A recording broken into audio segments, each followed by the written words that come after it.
So we are here live today, and I have a special guest on today's show. So let me make sure I give her a proper introduction. I have Valika Brown, CEO and founder of eRoadmap Corporation.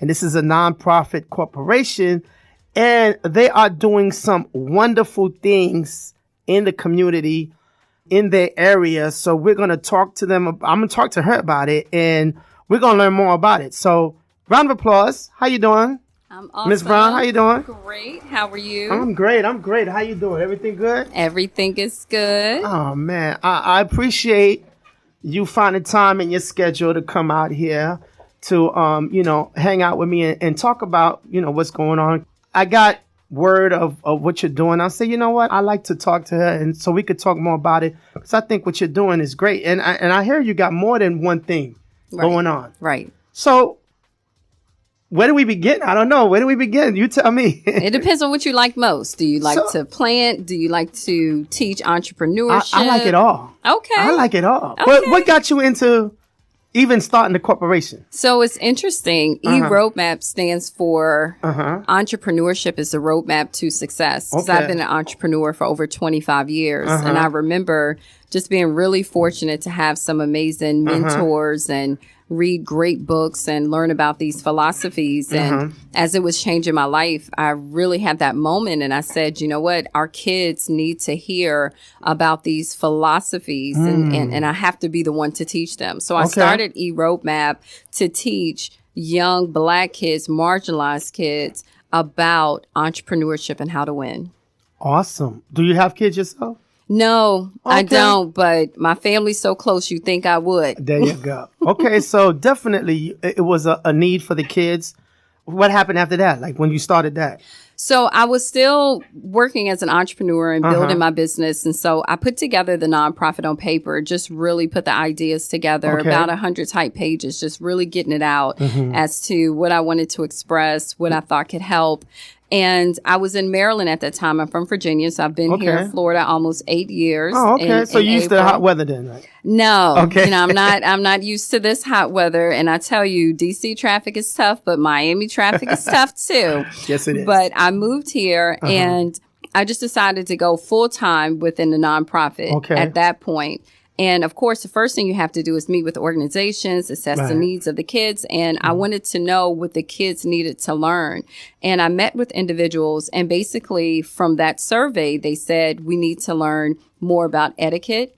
So now we've expanded eRoadmap to teach entrepreneurship. So we have Shark Tank events all over Palm Beach County. We've done a Shark Tank event here in Liberty City. And I love Shark Tank. You're talking my language now. Yeah. And for kids, to really teach them how to launch and create viable businesses. So we did some events here in Miami, up in Detroit. Then we launched an etiquette academy, because that's vital, not just to teach how to hold the fork and knife, but how to have a conversation with a stranger at the table. What is your posture like? How to tie a necktie. A lot of our kids have never owned a tie, don't know how to wear a tie. Wow. And we teach financial literacy as well. And we started teaching that years ago in the beginning with digital currency. And it was amazing because we gifted a lot of kids some Bitcoin. So if you're out there, kids, give us a shout out. If you're rich, check your account. You might be up there. Right. And then we added health and wellness, because health and wellness is very important to me. And in the beginning, we started just having nutritional workshops. But when COVID hit, we really expanded to the initiative Operation No Food Gap, which we'll talk a little bit more about. So what age talking about with these kids? So we work with kids and we work with the community. Okay. So in terms of the entrepreneurship, we start at middle school age to high school, but really middle school to just shape their mindset, if you will. Okay. And etiquette as well. Now, in terms of the health and wellness, it's all ages, because with our initiative Operation No Food Gap, the first thing we do is we take unused parcels of land. We work with cities, municipalities, organizations, and we take unused parcels of land. We work with the residents and we actually grow food in those communities. And there's one particular area that we worked in Riviera Beach, and within 10 months we grew and gave out 12,000 pounds of non-GMO organic produce to the residents. Is this only like in West Palm Beach? Are you focused only in West Palm Beach? No, we started, you always want to create that, I guess, that example, have your pilot program. But we are entertaining proposals now from Miami. We've gotten quite a few calls from the city of Miami, Miami Gardens. So we will be down here probably in the next couple of months. I know in Miami, way downtown, they were growing stuff. I forgot what street that was, but that's in the Overtown area. Okay. They were doing that. So, but that's great. They need more of that. We need more of that. We do. We do. We need more of that. At the end of the day, we need to be self-sustaining. That's right. If anything, COVID taught us that the unspeakable could happen, the unimaginable can happen, and you can find yourself hungry. And it's not even the people who are unemployed. It's regular people who are working hard every single day, find themselves not being able to afford food, because food is flexible. You know, people have to choose between their lights being paid, you know, or even sometimes insurance. It's like, well, I'll skim on the food. So if you can't afford the food, let's teach you how to grow the food. Right. It's a shame that to eat healthy is expensive. Oh, it is. And that's another conversation that we're having now. Right. You see it trending online. You know, even I think Cardi B said, oh, my gosh, you know, the prices are ridiculous right now. and it is. You know, I go into the store and we grow a lot. I mean, we grow cabbage, we grow scallions, we grow collard greens, carrots, beets, everything. And when I go in the store and see a cantaloupe for $5, I'm like, crazy. That's crazy. Yeah. And that's what I'm saying. I could go to McDonald's and feed my kids something for $1.99, but that's not healthy for them. But yet, I don't know why the government is not doing more on that. Like, why do you feel like you're not getting more help with this? Oh, you're trying to get me. Yes. Okay, so why do I think people aren't getting help? Yeah, what do you think? You know, I think that it's clear change has to happen. No doubt about that. But what also needs to happen is people have to get in there and not be afraid to speak up. You know, when I came up with the concept Operation No Food Gap, trust me, I ruffle a lot of feathers. I still do, because I'm able to create change in areas that government saw needed change anyway. If you know that your area is a food desert, but I'm able to go in there in a year, turn it around from a food desert to a food forest. And why haven't you? What do you mean? Can you break that down to me? What's a food desert? So a food desert is an area where within a certain amount of square miles, you can't get to a grocery store. If you look in our marginalized communities, you really don't see the nice grocery stores. You see the corner stores. And the challenge with that is in the corner stores, they have an old banana, right? But they can sell the banana because they can, as long as they have some type of fruit, they can accept SNAP, EBT, fresh access bucks, right? So the fruit looks bad, but the people go in there and they buy chips and they buy Twinkies and things of that sort because our people are hungry. But the idea is, what if, because what we do with our initiative, what if you grow food, you provide wraparound services, educational components to teach them what the food is about, the nutritional content, teach them how to cook. Now, not only are you eating better, you're self-sustaining, you're saving money, and your health is improving. Let me ask you also, when you're growing this food, are you giving this out to the community or are they paying for it? Like, how are we exchanging this? So it just depends on the model that the city wants to set up. Okay. The 12,000 pounds we gave away for free. So that's up to the city. It is. Okay. It's up to our partners who we work with. Okay, now, gotcha. our organization, we are SNAP, EBT, Fresh Access Bucks approved, and we did that intentionally. So if we have some food in the area and they want to pay for it through SNAP, they could, and we could give more through the Fresh Access Bucks program. Gotcha. But it's either way. I just want to make sure we get the food out to the community. That's right. That's right. Get the food out. And who's teaching everyone how to do this, like the process? Because I know my wife, she's at home. She was watching some YouTube videos because she was trying to grow her own fruit. She actually does her own lemonade, and she was doing that. So she was trying to grow some stuff like potatoes. but she was going through YouTube. Like, who's teaching people how to? YouTube is fine. It's really YouTube University. You can learn anything on YouTube. So no shade, with that. Right. Now for us, we are able to form partnerships. So our top partner with Operation No Food Gap is the American Heart Association. So they'll come out and do workshops. We have a network of chefs. We have other funders and partners who say, hey, we teach this, we teach that. And our organization, because of our relationship, we can extend those services to the area in which we serve. There you go. See, it's making so much sense right now. I like that. Okay. And you mentioned the different types of vegetables.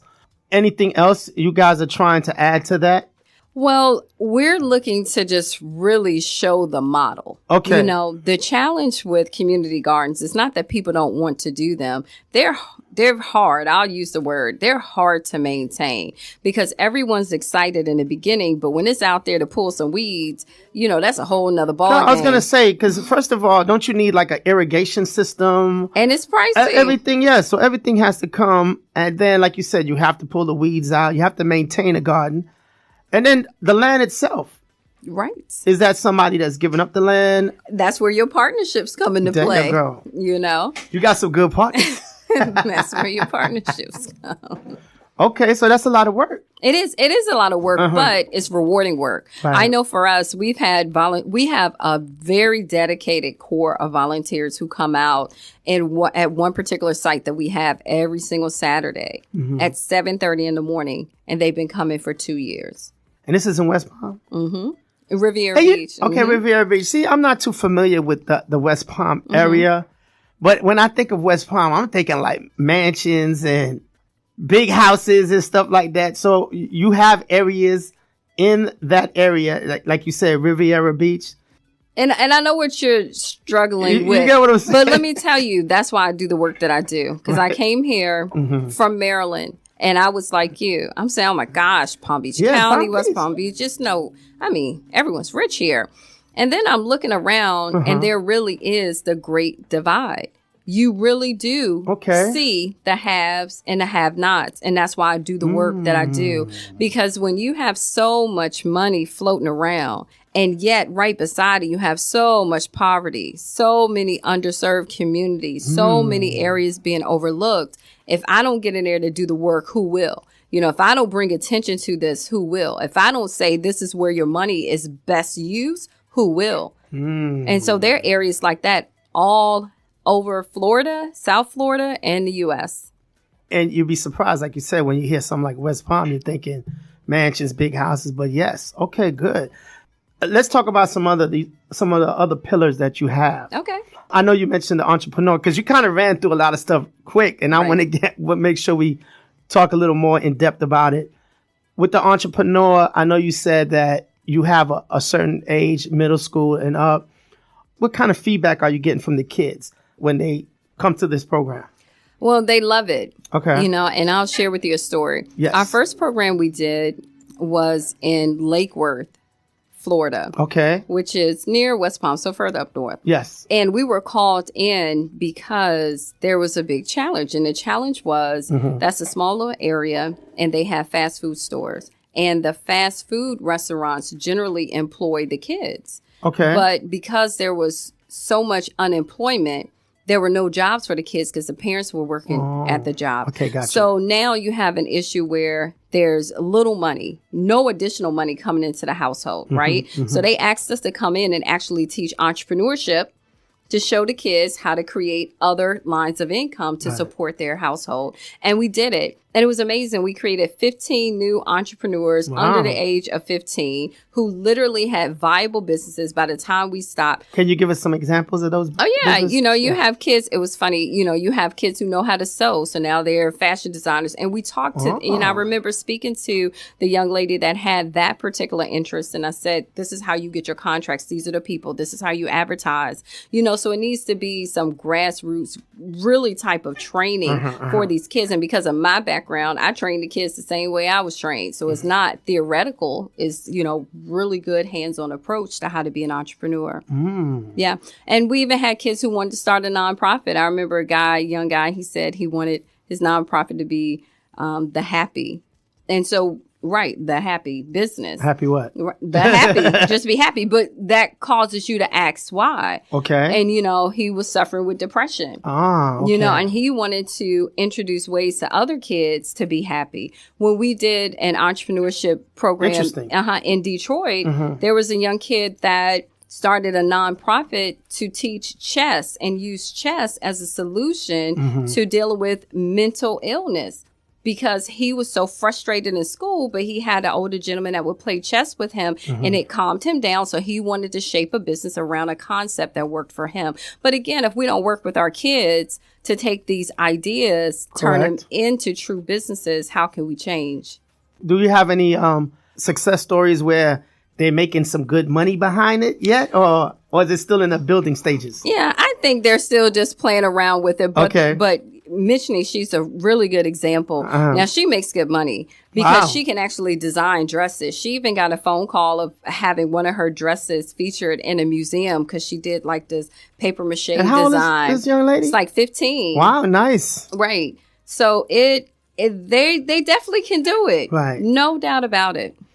And when you said Shark Tank, you definitely, caught my eye because that's one show I love to watch. Like I would sit there and watch all the old episodes back to back and just have it there and I just love that. But it's great to see that. It's great to see, you working with the kids. And I think this is awesome because a lot of the young Black youth, because I'm Black, I'm Haitian now. I mean, I may not look Black, but I'm a Haitian. So, and I'm from Brooklyn, raised in Brooklyn. But you hear the story that they either want to be a football player or they want to be a rapper. There's other things you can do. There are, but what happens is everyone says there are other things you can do, but if no one comes into our communities to teach these other things that you can do, what other things can we do? You're right. That's the answer to the question right there. You're right. So that's great. I'm glad that you are doing that and helping these young kids find their passion, their love, and make it into a future business. So that's awesome. So what's another pillar that we have with the eRoadmap Corporation? Yeah, so we also run etiquette academies. Okay. Now this is definitely something I could use sometime because I know my wife be like, hey, stop doing that at the table, but go ahead. Right. And here's the deal. Our kids are not always going to be with us. That's true. But our kids represent us. And I talk to kids and I see them, even the kids that, come in my home, have some kids and I stay not baby kids. No, my boyfriend's kids and we love them and we stay on them together. And the oldest, he doesn't mean to do it, but I get on him like, why are you slurping your milk? Don't do that. Why are you not using a tissue? Do you know the difference between a tissue, a napkin, and a paper towel? Do we? Let me say something about slurping though. Now, when I go to movies now and my frozen icy is at the bottom now, and I'm trying to get that last little bit, you might get a little slurp here and there, but it ain't on purpose. I'm just saying. Yeah, and that's cool. But again, that goes to teaching mindfulness. See, that's a whole nother category. So are we in a public venue where our actions interrupt the next person? Yes, you want that little bit of Slurpee and it's good, but is it worth disturbing everyone watching Avatar? You know what I'm saying? It's good. So things like that. Okay, yeah. No, I agree with you 100% on that one because I think that's a lot of the little things. Even the forks and knives and the spoon placement on the table and which fork to use. All of that. And it doesn't even have to be that detailed. Just the idea that there is a fork here and there's a knife.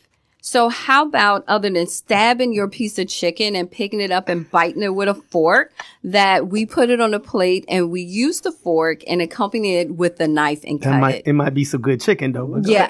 But you know what I'm saying? These are the things we see. But we have to teach our kids. Yes, we have to teach our kids. We have to teach our kids because, we always say, oh, they're preppy. Look at them. Look at that. But we come from kings and queens. But let me ask you, right, if you see a child doing that, who do you blame? You start like, that's their upbringing. That's their parent, right? Wouldn't you? Well, let's address the word blame. Okay. We don't want to blame because that's a problem in our community. Okay. You know, we blame. Maybe their parents weren't educated. Okay, there you go. So if I'm out in public and I see a child doing something, like, don't do that, you know?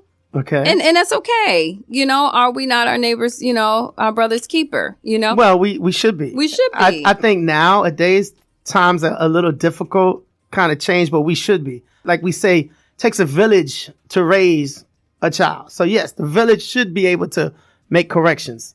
Hey, don't do that. Sit right at the table. Stop doing this. Stop doing that.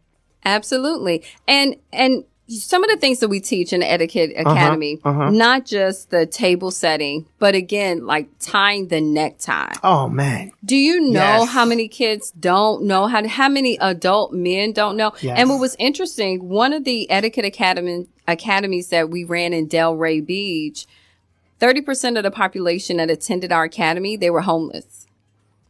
Homeless kids. Homeless kids? Homeless. So, you know, we have kids that are fortunate enough to be in the home, and then you have kids that are not in the home. You know, all of these kids need to be taught. And what was even more interesting is that the kids said they never owned a tie. I had a partner of mine who has a tie company. He sponsored the ties, and the kids all had custom ties. Wow. And then they went home and taught their little brother, taught their little cousin. This is something they're proud about. And that's what we do as people anyway. If we're proud about something or if there's something we know, we share. So let's create new habits to share. Eating. That's true. Etiquette, financial literacy, health and wellness. Let's share those habits. I remember when I was taught how to tie my tie. Right. So yes. And then I showed my sons how to tie. Now he's my last one. So of course, when he gets older, I'll show him, but you're right. We have to do these little things. It's like changing a tire. Some kids, I look at it like you have to teach, you know, your sons and daughters how to kind of take care of themselves because, you know, they may be stuck out there somewhere.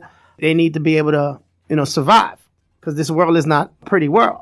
But yes, you're right. Anything else with the etiquette? Well, I'll just say to your point there. We even speak how to have conversations with a stranger. And that's important because if your child is stranded somewhere and they've never had to speak up and say, excuse me, or how to look someone in the eye and ask their question or finish the sentence with completion, or maybe the child is a basketball player and now they're at a banquet. But all they've been doing is playing basketball, not having courses and classes and practicing etiquette. What happens when they're at that banquet table and their boys aren't at their table or their coach or their friends who they're familiar with are not at that table? How do you have a conversation with a stranger and still feel confident about yourself? And these are things we have to teach. Yes. Do you also talk to the kids? And this may be on a different subject, but let me just throw this at you. Also, when you said dealing with a stranger, dealing with police, like law enforcement. We touch on it. I did have a guest speaker, and he was a great speaker. He spent 18 years in prison. He came out and spoke about how he changed his life in prison, came out. And, you know, but he spoke about why he was in there for murder and how to engage with the police. And that's something Minister Farrakhan, you know, spoke about years ago, you know, how to interact with the police. And in today's day and age, you have to have that conversation with your kids. Yes, you have to. You have to. Right. You know, so, but there are other courses specific to that. We do touch on it, but that's not. Okay, so that's not, that's not everything. Okay, great. Is there another pillar that we're missing here? I think financial literacy. Oh, yeah. Let's talk. Show me the money. Yeah. And we're actually going to launch back financial literacy in a big way, you know, the last quarter of 2023 going into 2024, because we don't know about money. Listen, I always said this. Why in high school, they didn't teach us about how to write a check, balance a checkbook, things like that. Right. Stuff like that. They didn't teach us that. Like buying property. Right. Why? Well, that's like when I was in school, I had Latin. I don't know why. You see what I'm saying? And it was like a requirement. Right. I'm like, why can't we even improve the electives that are offered, today? But with financial literacy, yes, we need to know how to write a check, how to balance a checkbook. We also need to sit down with our kids and talk about a family budget. That was an exercise that we took our kids through. Like yes. And because for whatever reason, it's great that our kids look at us as superheroes and, because they come in and they flip the switch and the light comes on and things of that sort. But do they know what it takes, to get that light bill paid? And so when you sit down with your child and you have a family budget, you can show, well, this is what mommy and daddy bring in, or mommy or daddy or whatever's in your household. This is what we bring in. And these are the bills. But guess what? This is what you want, Exactly. Tony. Tony, you want new PlayStation. Tony, you want, these $300 shoes. Tony, I go to work every day. Tony, what's your grades look like? Tony wants too much. But when we show the kids what it costs, then we can hold them accountable to doing their part. The parents' part to go to work, whether you're an entrepreneur, whatever your source of income is, and the child's responsibility is to be a good child, whether that's going to school, making up your bed, doing some chores, whatever. But that's important. The way you broke that down, and I love it, but is that the real world that we living in? Like, I'm just asking you, your opinion. Because I know, yes, you have a lot of families out there that, because they may be working more than one job, trying to make ends meet, a lot of times they may not have time to spend with the child. So a lot of times the way they compensate for that is they buy them expensive stuff. Like they'll buy them the Jordans. Is that something that you notice too? Well, I want to say I commend those parents that are working 2 jobs. Right. I mean, I've worked 3 jobs before at one time. I think we all have had that struggle, when you're looking for your goals or a series of things happen, whether it's the car breaks down, the air conditioner goes out, and it's like, you need a new refrigerator, bam, bam, bam. And so you have to do other things. Correct. But when we talk about root causes, and that's a phrase that's, just being tossed around in society today, but everything has a root cause. So sure, it's like putting a Band-Aid on the dam. Is that really going to fix the issue? Right. I'm not going to tell anyone how to parent because I get it. It feels great to give your kids nice things. Right. But, I still think that if you would help the child understand how hard you work to give that child that gift, now the child's coming back with an extreme sense of appreciation, an extreme sense of compassion, and really a heartfelt appreciation and gratitude to that parent. They understand, right? Yeah. They understand that mama's working. I'm gonna tell you now, like I said, growing up in Brooklyn, like what Tupac said, "Mama made miracles every Thanksgiving." That was my mama, right? And I remember when my mom bought me my first bike. That was big, Like I was like, whoa. So I can appreciate that, but yeah, you're right. We need to teach, like my wife said, we need to, invest in our kids, which we do. And it's not just money, it's time, educating, whatever we can do to be better role models for them. Do you feel like there's a lot of role models out there for the kids? I think there are. But there are a lot more who we could do without. Okay. Meaning on social media. Yeah, break that down to me right there. Everyone. Is a role model on social media if you give them your attention. Yeah, especially when they say they're a public figure. I don't get that one, but that's another one. So the idea is we have to be careful of who our children are watching. We have to censor and put these parental guards up on YouTube and different places like this because it starts off great, but then someone will say something left, and guess what? That's who your child is learning from. And by default, because we're not actively involved, that becomes your child's mentor. Yes. Now, we can't control everything. Listen, I'm not here to say that I already admitted I don't have kids, so I get that. I know that my household looks different than the next who has 2-3 kids and 2-3 jobs. I get that. But I just want us to also just be mindful that we do have to step in at some point. We have to step in at some point. Yeah. Yes. Okay. So more on the financial literacy. Are we talking, I know you say the basics. How deep do we get it with that? Into that with the kids? Not too deep. I mean, we can't talk about acquisitions and all that with kids. They may not be ready for it just yet. But I think it is healthy to paint the picture. Okay. You can start from working a job to, I was always taught work full-time on your job, part-time on your passion, right?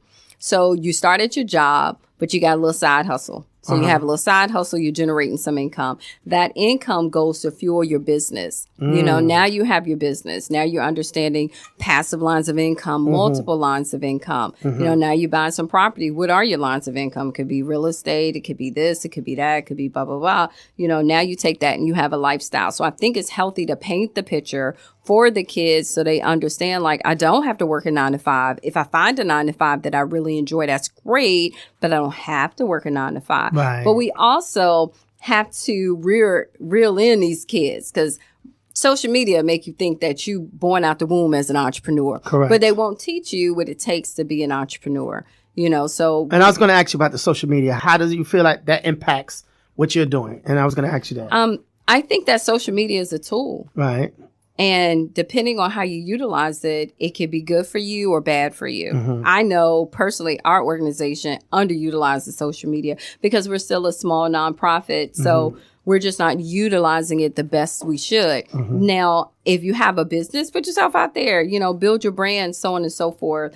In terms of kids watching social media, again, I think if the kids are looking for good content, they'll find good content. If they're looking for ratchetness, they'll find ratchetness too. I mean, it's social media. They're going to find it too. Right. So I just think it's all about the conversation you have with the kids. Right. So when they get online, they have a priority of what they're looking for. Awesome. Valika Brown, Miss Valika Brown is on point. I love it. Anything that we miss for the organization itself? I don't think we really missed anything. Okay. I'd like to maybe highlight Operation No Food Gap a little bit more. Please. So how I started Operation No Food Gap is because when COVID hit. It's called Food Gap?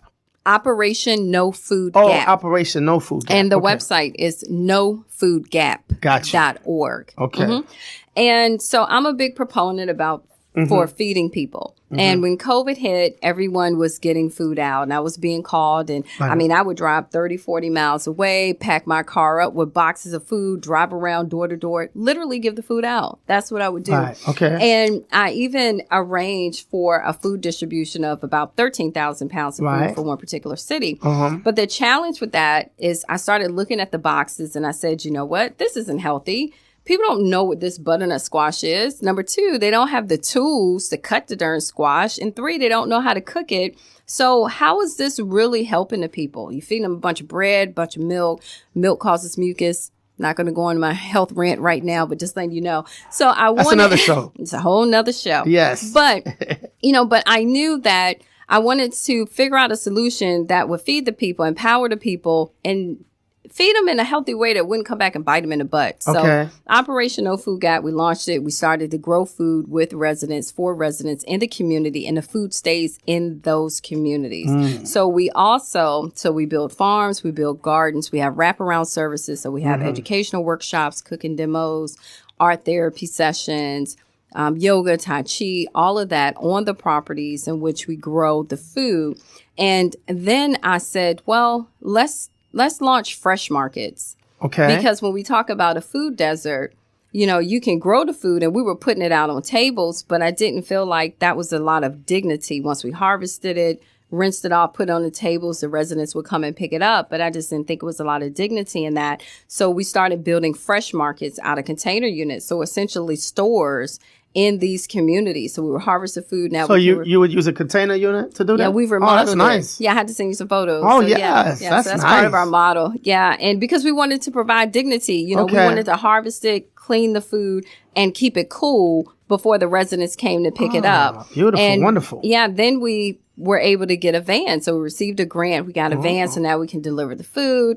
And now our next phase is building a hydroponics facility. So we're actually in the process now of raising funds to build a hydroponics facility so we can actually grow more non-GMO organic produce and get to more residents and more cities throughout South Florida. Awesome. I love that. Wow. I got to give you a round of applause for that one right there. A round of applause on that one. Thank you. Right there. Hold on, let me stop my music. Get that round of applause nice and loud in there. We're about to wrap it up, but I just want to say that everything that you're doing is wonderful, and continue educating, continue feeding, continue helping, especially with the youth. We need more people like you more companies like your company to get involved. Help. We need help. We need help. We need help. And just don't think just because it's in one area, that we can't bring it to your area. So yes, if you want to reach out, how can people reach out to you if they want to learn more, if they want to be part of your organization to help out? How can they do that? I think the best way, again, because we underutilize social media, is just to go to our website, foodgap.org.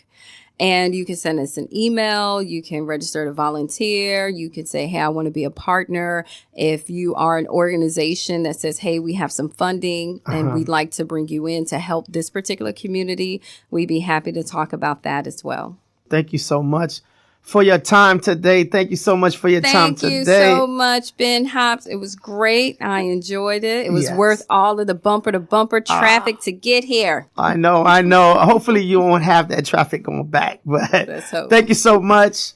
Listen, y'all tune into Excitement Radio, Ben Hops Community Corner. My special guest, Valika Brown. Miss Valika Brown from eRoadmap Corporation, a nonprofit organization. Make sure you check it out. Go to the website, check it out. If you have funding, listen, a lot of you big companies, I know y'all need that tax write-off, right? Reach out to Valika. Give us some money so she can take care of the community, okay? And then you can write that off, right? That's big right. Companies. So do that, all right? So with that being said, we out. Keep it locked right here, excitementradio.com. Peace, we out.